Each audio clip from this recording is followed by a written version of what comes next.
I was taping the final corner of the gift when my phone buzzed. Just a soft ding, nothing unusual, but it made me drop the roll of tape. The screen lit up with the sender's name, Carol. Don't show your face at the family gathering, just one line. No punctuation, no greeting. No trace of the person I gave birth to and held for 27 hours of labor. I read it over and over, not because I didn't understand, but because I understood too well. The gift hadn't been opened yet. Inside was a moss green woolen handkerchief. Carol's favorite color back in middle school, each stitch sewn through late nights of instant noodles and taped recordings of her voice. I set the scarf aside and ran my finger over the screen. Got it. Typed. Sent. No edits. No hesitation. No waiting for a reply. Then I made tea. Cinnamon black tea, the kind no one ever asks if I still drink. I set the cup on the table, but I couldn't taste it. Everything suddenly felt flat. I looked out the window. The neighbors' Christmas lights had started blinking. I was the only one on the street who hadn't put any up. A small thing, really, but it said more than any rejection could. I didn't cry. I didn't call anyone. I didn't post online. I just sat there in the dim light of my kitchen thinking, there are some truths that don't need to be said because they've already left no room for denial. I used to think family was something you could rebuild as long as you had a hand to hold and a roof to return to. But when Edgar shut that door for the last time after our divorce hearing, when I was 41, I realized some fractures don't make a sound. They just slowly split day by day. We separated after 17 years of marriage, 17 Christmases, homemade cookie tins, and Sunday mornings listening to the radio. Edgar was always the better speaker. He had a way with words and a smile that made people trust him. When he left, he took almost everything believable with him, including our children's belief in me. Simon went with his father. Clara chose to stay. At first, things seemed okay. I worked part-time at an old bookstore in the city, the kind that smells like damp paper and jingles when the door opens. At night, I took on bookkeeping to make ends meet. We lived simply. I cooked. Clara helped clean. She liked to sit by the kitchen windowsill, legs propped on the chair, asking me questions beyond her age. Did you ever have another dream? Mom, I remember once telling her I used to want to be a photographer. She nodded like she tucked it somewhere in her memory. I used to think that if I was honest, my child would understand. But not all honesty is easy to hear. After a few years, Clara started spending more time at her dad's. Edgar had remarried a woman in the fashion industry. They had a bigger house, a wider yard summer BBQs, and Facebook albums. And I had 3 old pots and a desk lamp that flickered when the wind blew. Clara began sleeping over there more often. First, it was just weekends, then holidays, then the entire summer. I didn't stop her. I thought she needs choices. She needs room to breathe. I only hoped that wherever she went, she'd remember her mother's house was where it all began. When Clara was 15, we argued. Over something small, I didn't allow her to wear a skirt too short for a friend's birthday party. I didn't yell, I just said no. She looked at me like I'd done something unforgivable. You don't understand anything, she said. You're old-fashioned and selfish. That night, Edgar came to pick her up. I hadn't called him. Clara had texted first. She packed a few things, walked out the door, never looked back. I stood there holding the freshly opened electricity bill, unsure whether to speak or stay silent. I chose the latter. From that night on, Clara never came back. I texted her. Short messages, no blame, just asking if she was okay. The replies were always polite, just enough, I'm fine. Busy, maybe another time. When she was 17, I sent her a set of art pens, the kind I remembered she once liked. The response, one word, thanks. Nothing else, no photo. I tried not to lose patience, but a mother's heart is like a room that's been shut too long. The more you try to preserve it, the more it mildews.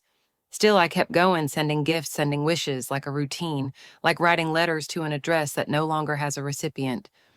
Until one day, Simon said something to me when we ran into each other at the funeral of an old friend.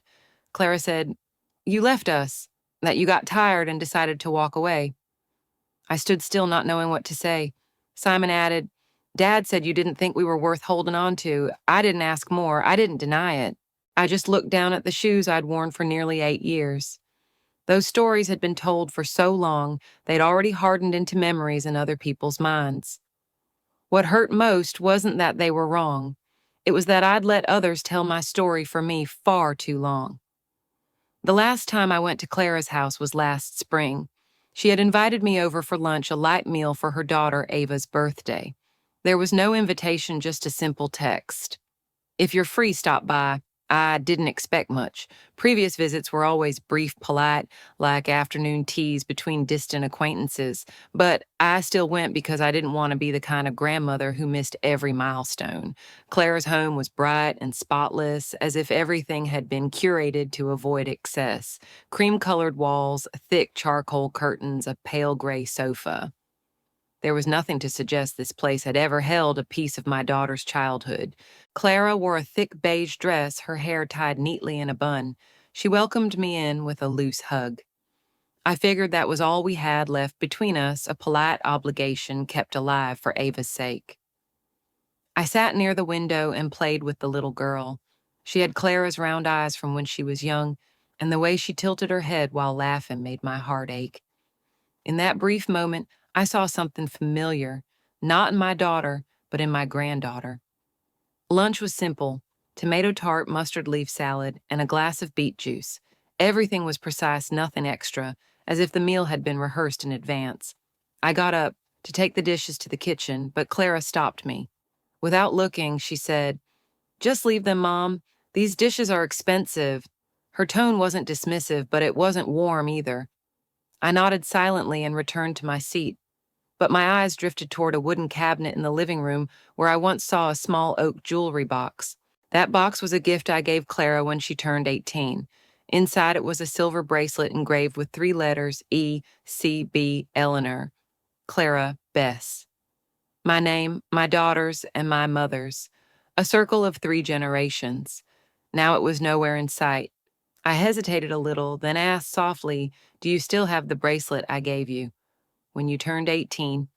Clara paused, set down her drink, just for a brief second. Then she replied, "Mom, I don't keep those old things anymore." There was no malice, but there was no memory either. Her answer slipped past like a thin blade, not sharp enough to cut instantly, but deep enough to reach something I thought was safe. I didn't reply, I didn't ask again. I just sat there trying to follow Clara, talking about her marketing job, about moving Ava to a closer private preschool. I nodded at the right moments, smiled when I should, but my mind wasn't there anymore. I kept thinking about the bracelet and the things Clara now called old. I wasn't angry, just hollow. I left earlier than planned. On the way home, I passed a thrift shop. The fluorescent lights lit up random silver jewelry scattered in a dusty glass case, and I suddenly wondered if someone found that bracelet in a pile of old things, would they know it ever belonged to someone? That night I opened an old drawer and pulled out a copy of that bracelet, the one I never had engraved, still sitting in its black velvet box, untouched. I placed it in my palm and stared at it for a long time. It wasn't expensive, wasn't particularly beautiful, but it had once been part of what I believed would last forever. Not anymore. A week after that visit, I bumped into Rachel at the supermarket, an old friend from my printing job back in the 90s. She's a freelance photographer now doing weddings and seasonal family portraits. We stood by the cherry tomatoes, both of us juggling bags. She asked if I was well. I smiled and said I was fine. I didn't ask her anything in return, but Rachel hesitated a little. I just did a family shoot for Edgar and his wife a few days ago. Clara and Simon were in it too. I nodded, said nothing. She probably thought I didn't care. Then Rachel lowered her head a bit, as if waiting for some kind of permission to go on. She said, "I noticed Edgar's wife wearing a silver bracelet. It looked exactly like the one you used to wear at the print shop." I didn't ask more, just nodded, pretending to be puzzled. I said it might be a coincidence, but I knew it wasn't. That bracelet was unmistakable. I never had much jewelry. Each piece I owned had its own meaning, and that one, the engraved one, was unique. That's when I understood the bracelet I once gave Claire on her 18th birthday was now on the wrist of my ex-husband's new wife. I had no idea how it got there. Did Clara give it to her? Did Edgar take it? Or was it simply lost in a box of old things when she moved? Whatever the route, the worst pain wasn't the act. It was the erasure of its meaning. I used to believe the small things, a bracelet, a handwritten card, a wool scarf could hold a thread between my daughter and me. The truth is, to Clara, they're all just leftovers. That night, I left the living room lights off. I sat in the kitchen under a soft yellow bulb, tired in a new way, not in body or from work, but from realizing some distances are no longer temporary. I unlocked my phone and opened Clara's profile. A fresh post from a few hours ago, a studio family portrait, white backdrop, soft lighting, everyone in neutrals, beige, gray slate blue. Clara sat in the middle arms around Ava. Edgar stood behind her, a hand on Simon's shoulder. Next to them, Edgar's new wife and an older woman I'd never met, probably her mother. I wasn't there. Of course not. I scanned the faces quickly, refusing to linger on any eyes. Then the caption stopped me. Clara's family, 3 generations of the Riley line. I read it again. Not out of surprise, but because I never imagined I'd be erased by a single sentence. It wasn't just that I was absent from the photo. I no longer fit the definition of family, as if I'd never existed, never been a root. I flipped the phone face down, no messages, no notifications. I walked to the bookshelf, pulled down an old album. First page Clara at 2 in a plastic tub, mouthful of soap bubbles. I'm smiling, hair a mess, eyes ringed with sleepless nights. Every page after that is a slice of our lives. Page 3, Simon on my shoulders, Clara running beside me, laughing so hard her eyes closed. Nothing special about my clothes, just an old tee and frayed jeans, but back then everything felt whole. Not things, but belonging. I closed the album, no tears. Tears are for what still holds hope. This had slipped away long ago. A few days later, an email from Rachel. Subject line, truth behind the lens. She'd attached an unedited backstage shot from Clara's session. No commentary, just one line. I know you're not in the picture, but I know whose hand first led those kids through their first winter. I stared at it. Still no me. Light touched Clara's face in a way I didn't recognize, pretty composed, but empty of anything that reached back. I shut the laptop without replying. I walked to the small shelf where I kept a photo of Clara kissing my cheek as a child. I removed the frame, slid the photo out, tucked it in a drawer, then hung the empty frame back up. If anyone asked, I'd say it's empty because I no longer have anything to fill it with.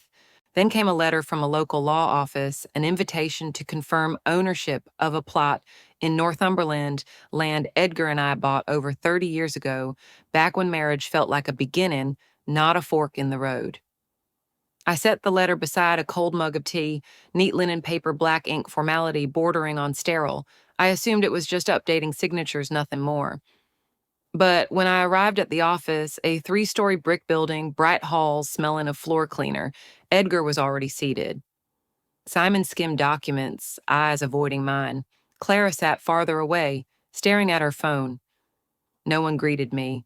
No one smiled. I sat down and set my bag by my feet. The lawyer walked in a young woman named Lydia, quick and efficient. She gave a brief introduction, then got straight to the point. These are the documents for the land title. Mr. Edgar's family wishes to transfer full ownership to his son, Simon. We'll need your signature, Mrs. Eleanor, to release your share. I looked up and asked slowly, why do I need to release it? I'm still a co-owner, aren't I? Edgar replied quickly, not turning to me. You don't use it. It's just to clean up the legal records. I glanced at Clara. Her hands rested on her lap thumb, scrolling silently across her phone. She didn't look at me, not even once. I didn't sign. I said I wanted to review the documents at home. No one objected. No one stood to see me out when I got up to leave. Back home, I laid the file on the kitchen table, put on my reading glasses, and grabbed a highlighter. I opened it page by page. On the 4th page, I stopped. There was my signature, my name. The handwriting matched, but I had no memory of signing it. I opened the drawer and pulled out last year's calendar. The date listed on the document matched the day I'd been hospitalized after fainting in the bathroom. Too much of a coincidence to believe. I took a blank sheet of paper and signed my name a few times. My writing had its quirks, natural pen pressure, but the signature in the file, it was straight, evenly spaced like it had been scanned and pasted. That's when I began to understand. Edgar had somehow used an old scan of my signature, maybe from the divorce papers or an old mortgage contract, and inserted it into the transfer file, silently, without telling me, without asking. And now I knew why no one questioned it. He had marked me as unreachable for 10 years, citing a clause in the original agreement that allowed one party to handle property if the other was legally absent. Me, the woman who lived in the same city who never changed her phone number, had been declared legally missing. And no one, not one person in that family questioned it. Not because they weren't smart, but because they trusted Edgar. Because I had stayed silent for too long. The next morning, I returned to the office. Lydia looked surprised to see me. I said I had some questions. She led me back to the same room. Before I sat down, Lydia studied my face for a second, then spoke softly. I've met you before. You used to work the night shift at Tesco, right? Over 10 years ago, I nodded. She continued. One time, I couldn't afford my graduation grocery order. You paid the difference. I never forgot that. I didn't remember the incident, but I said nothing. Lydia lowered her voice almost a whisper. There are some inconsistencies in the file. I can't say more, but please check everything carefully, especially the PDF metadata. Metadata timestamps user history editing software used. I left without another word, but inside me something settled. I wasn't crazy, I wasn't confused, I wasn't imagining things. I had been erased systematically. That evening, I reopened an old file folder. Inside, it was the will I had written at age 60, the one where I left everything to Clara and Simon. I drew a thick line across the front page. Then I started over. I left nothing for Edgar, nothing for Clara, not out of spite, but because I no longer had a reason. I reassigned the small apartment I now lived in to a nonprofit that supports older women after divorce. I allocated my final savings, £12,000, to a scholarship fund named the Forgotten Mother. My personal lawyer asked why. I didn't explain. I just handed her a USB containing scanned copies of 12 birthday letters I had written to Clara, one for each year, never sent. I said attach them to the foundation file. They're not a legal legacy, just proof that this love once existed. I didn't tell anyone. I didn't announce it. That morning, I knocked on the door next door. Mrs. Rohn lived there alone since her husband passed away from a stroke. We'd always exchanged greetings while watering plants, swapped old books, and once she gave me a jar of her homemade plum jam. I knew she was a retired court clerk, sharp eyes, sharper mind. Most importantly, she wasn't someone easily fooled. I brought a full hard copy, set the complete property transfer file, signed page scanned signature, and the request letter. We sat at her kitchen table. She pushed her half-framed glasses up her nose and began flipping through the pages slowly. I didn't say a word, just poured tea, sat across from her, watching her hands move with the instinct of someone who's lived her whole life in documents. 15 minutes in, she pointed at a single line. The timestamp doesn't match. I nodded. I wasn't surprised. She looked up and continued calmly. This signature was pasted in. It wasn't handwritten. It was inserted via PDF export software. I've seen this kind of forgery before. If tested with digital forensic tools, it'll hold up.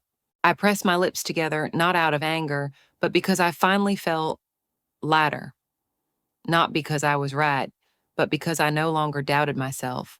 The next day, I met with my personal attorney, a woman in her 30s introduced by Rachel. Her name was Madeleine, careful, sharp, and sparing with her words.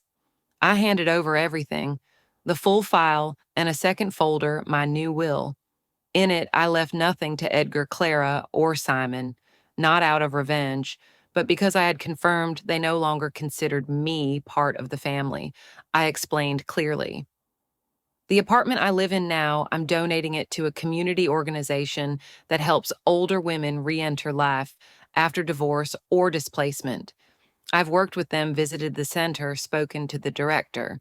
The $12,000 in savings, I'm turning it into a scholarship fund, Official name, the Forgotten Mother Foundation. At this line, Madeline paused. Her eyes lifted just for a moment.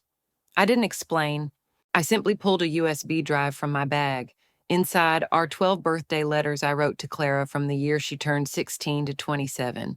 I never sent them, but I want the foundation to keep them, not for legal reasons, just so that someday if someone opens the file, they'll see I was here. Madeline took the USB, said nothing more. She understood. 3 days later, I prepared 6 envelopes. I chose ash gray paper, not white, not black, not funereal, but not cheerful either. I printed an old photo Clara at 6 years old, hugging my neck during a picnic. We're both laughing, hair messy, cheeks sun-warmed.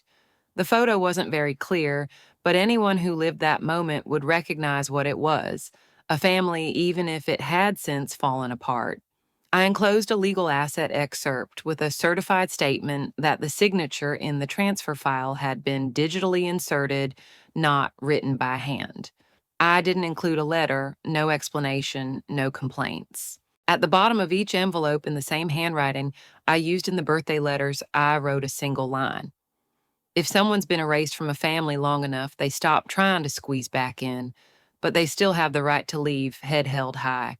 I labeled the recipients Edgar, Clara, Simon Edgar's new wife, Clara's stepmother, and a cousin I knew would attend the gathering. The morning of the family event, held at a large restaurant near downtown, I booked a local courier service. No sender name, no return number, just prepaid for hand delivery. That afternoon, I went to a nearby park, brought a book, a bottle of water, and my folding chair. The weather was mild sunlight, soft breeze light. Children played on the slides, their voices blending with distant traffic. I sat in a quiet corner, opened my book, but didn't read. I just listened to everything around me. For the first time in years, there was nothing pressing on my chest. I didn't feel sad. I didn't feel victorious. And I didn't care whether they read what was inside the envelopes. There was only one thing I knew for sure. For the first time, I wasn't letting others tell my story, not with shouting, not with anger, just with a few lines of truth, an old photograph, and a certified signature. 3 days later, there was a knock at my door. It was just before 2 p.m. I was wiping the kitchen counter. I hadn't expected anyone. No appointments, no deliveries. I opened the door. Simon was standing there. His hair was a bit messy, hands tucked in his coat pockets, dark circles under his eyes like someone who hadn't slept all night. He didn't look like someone casually passing by. He looked like someone who had been standing outside my door for a long time, debating whether to knock. I didn't say anything. I didn't smile. I simply stepped aside. Simon walked in without a word, without looking around. He stopped in the middle of the living room, the same room where I'd taken down every family photo years ago. No small talk, no build-up, just one quiet, steady line. I don't know where to begin. But I think I've believed the wrong version of the story for the past 20 years. I looked at him, didn't nod, didn't shake my head, just listened. I invited Simon to sit, brewed a pot of tea, 2 mugs on the wooden table, one with a small chip on the rim, the one I still used every morning. We sat in silence for a few minutes. Then Simon pulled out the ash gray envelope, the one I had sent. He placed it on the table carefully, almost with reverence. I read everything, not just the documents, the handwriting, the photo, even the way you wrote. I stayed silent. He looked into his teacup voice low. I still remember the day you walked me to school for the first time. I cried the entire time. You didn't say a word. You just held my hand. Back then I didn't get it. Now I think, maybe you didn't want to scare me more. I gave a small nod, not to confirm, not to correct, just to receive it. Simon looked up, his eyes finally meeting mine. Steady, no more avoidance. Dad told the story very differently. Each year it became more vivid in my head. But now I realize, maybe your silence is what made us believe him. I didn't blame him. I had once thought silence kept things peaceful, not realizing that silence held too long can start to sound like agreement. We sat there a while longer. No talk of Edgar, no mention of Clara, no debates about right or wrong. Simon just said I won't tell Clara, not because I don't want to, but because I think she needs her own time to find her way back to you if she chooses to. I nodded, then stood and opened the door. Simon walked a few steps out, then turned around. If it's all right, I'd like to come back again. Not to ask anything, just to understand more. I didn't smile, just nodded slowly. That night, I didn't turn on the living room light, only the soft glow in the kitchen. I peeled an apple, ate it slice by slice, unhurried, thoughtless. It felt like cooling off a fever that had simmered for years, not cured, but eased. A week later, I received an email from Emma, a senior social work student, the first recipient of the Forgotten Mother Foundation scholarship. She wrote briefly a thank you, a few lines about her academic journey, and attached a small photo, a close-up of her hand, holding a book with the foundation's logo, a silver bracelet engraved with 3 interlocking letters. I stared at it for a long time, not because of the logo, but because I remembered that bracelet had once belonged to Clara, and now it stood for something I thought had been lost. On Saturday afternoon, I passed a small cafe near the church, the kind that keeps the TV muted while looping background news. I stopped when I saw the words on the screen, Scholarship for Single Women Rebuilding Their Lives. The image showed a small room with white walls. An older woman stood at the front, teaching 3 other women how to manage a personal budget. One of the people sitting there was me. The photo was taken from behind. I didn't know who had captured it, but the shape of the shoulders, the hair, the old coat I always wore, it was unmistakably me. I looked around the cafe. People were still chatting. No one seemed to notice, except for one person, Clara. She was standing at the register holding a cappuccino. She stopped, looked up. Her eyes locked onto the screen. I don't know how long she stared, but I saw her freeze. Then she pulled out her phone, snapped a photo of the screen. A small gesture, but enough for me to know she had recognized it. The silver bracelet, the 3 interlocking initials. I didn't expect anything from that moment. No message, no call. I just moved on. Taught my Monday skills class, brewed tea, folded linens, stopped by the bakery for a few fresh scones, sent a thank you letter to Emma. More than a month later, I received a package. No return address, just my name on the front written in a hand I knew too well. Inside was a pale blue envelope, heavy paper. Tucked with it was a child's drawing, Ava's, I assumed. In the picture, a silver-haired woman standing next to a tree with flowers. In the corner, scribbled in uneven handwriting, Grandma. I paused. I knew Clara had never shown Ava a picture of me. We'd only met once over a year ago. But there's one thing I believe children don't draw from thin air. They can't imagine a face unless they've felt something real. I sat at the kitchen table, poured some tea, then picked up a pen and wrote a short letter, not to send, just to keep in the Foundation's archive. I wrote, if one day you ask your mother who your grandmother was, that drawing is enough. You don't have to remember my face. Just know there was someone who once loved your mother in a way she might not yet fully understand.